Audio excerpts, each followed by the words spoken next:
we need to kind of have a better alignment between, what militaries are mandated to do and who is in the military and what values they have and how they can assert their values in complex situations. We need to start training militaries about what to say when a colleague is engaging in conduct that is prohibited.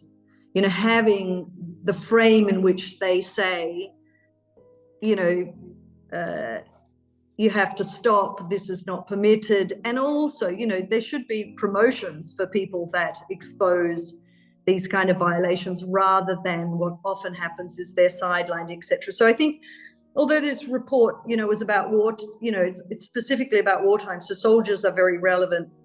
There wasn't as much in it. There was some zero tolerance and don't recruit people with, criminal backgrounds, etc. But I think perhaps that's part that could be expanded about how to do this better. Whether it's sexual torture or torture, we have a lot of work to do in changing mindsets. One of the problems I've always had with how we operate as an international community is the constant training that we do, but almost without consequences.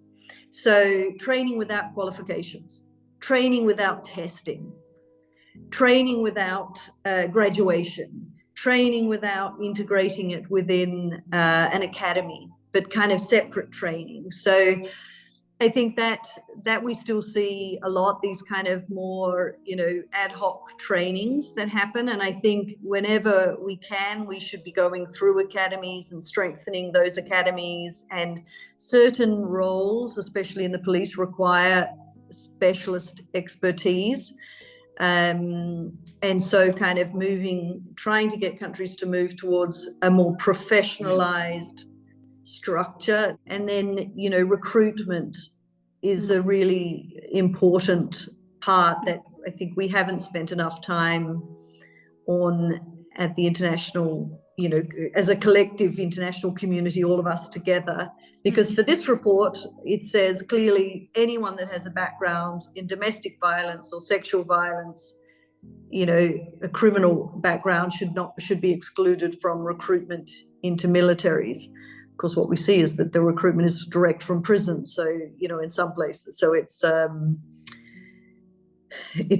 are lots of problems still. Yeah, but I think on those two fronts, training, more professionalized training, and clearer, maybe even, some good guidance on what recruitment and promotion systems look like, so we don't incentivize, we don't have poor recruitment practices, we get the wrong people in, but also we don't promote people that shouldn't be promoted and then they continue on.